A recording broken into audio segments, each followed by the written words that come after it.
திருநெல்வேலி மாவட்டம் நாங்குநேரியில் அரங்கேறியுள்ள மிக கொடூரமான இரட்டை கொலை சம்பவம் ஒட்டுமொத்த தமிழகத்தையும் மீளா துயரத்திலும் சொல்லொன்னா அதிர்ச்சியிலும் ஆழ்த்தியுள்ளது.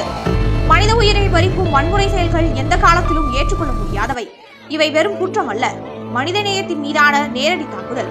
இத்தகைய காட்டுமிராண்டித்தனமான செயலை தமிழக வாழ்வுரிமை கட்சி மிக வன்மையாக கண்டிக்கிறது.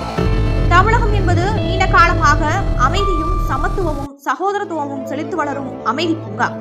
சமூக நீதியையும் அமைதியையும் போற்றும் இந்த மண்ணில் வன்முறை விதைகளை விதைத்து சமூக பிளவை ஏற்படுத்த முயலும் எந்த ஒரு சக்தியையும் வளரவிடக்கூடாது.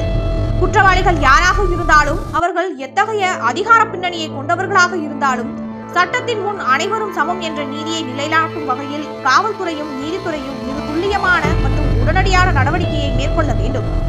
சமூக அமைதியை சிதைக்கும் குற்றச்சாட்டுகள் மீது தமிழக அரசு எந்தவித சமரசமும் இன்றி இரும்புக்கரம் கொண்டு நடவடிக்கை எடுக்க வேண்டும். இத்தகைய துயரங்கள் இனி ஒருபோதும் நிகழாத வண்ணம் பாதுகாப்பு சூழலை உருவாக்குவது அரசின் முதன்மையான கடமையாகும். வன்முறையை தூண்டுபவர்கள் மற்றும் அதில் ஈடுபடுபவர்களுக்கு அளிக்கப்படும் தண்டனை மற்றவர்களுக்கு ஒரு பாடமாக அமைய வேண்டும். மேலும் இந்த பயங்கர சம்பவத்தில் நிலைகுலைந்து போயிருக்கும் பாதிக்கப்பட்ட குடும்பங்களுக்கு தமிழக அரசு உடனடியான மற்றும் போதுமான நிவாரண உதவிகளை வழங்க வேண்டும். அக்குடும்பங்களின் உயிருக்கும் உடமைக்கும் நிரந்தர பாதுகாப்பை உறுதி செய்ய வேண்டும்.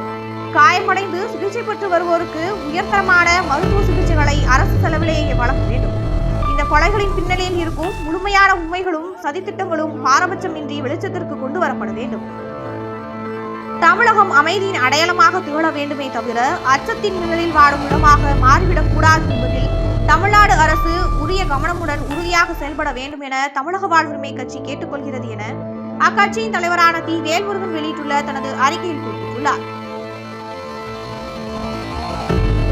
உண்மை, சமத்துவம், சமூக பொறுப்பு கொண்ட செய்திகளுக்கு உடனே சப்ஸ்கிரைப் செய்யும்.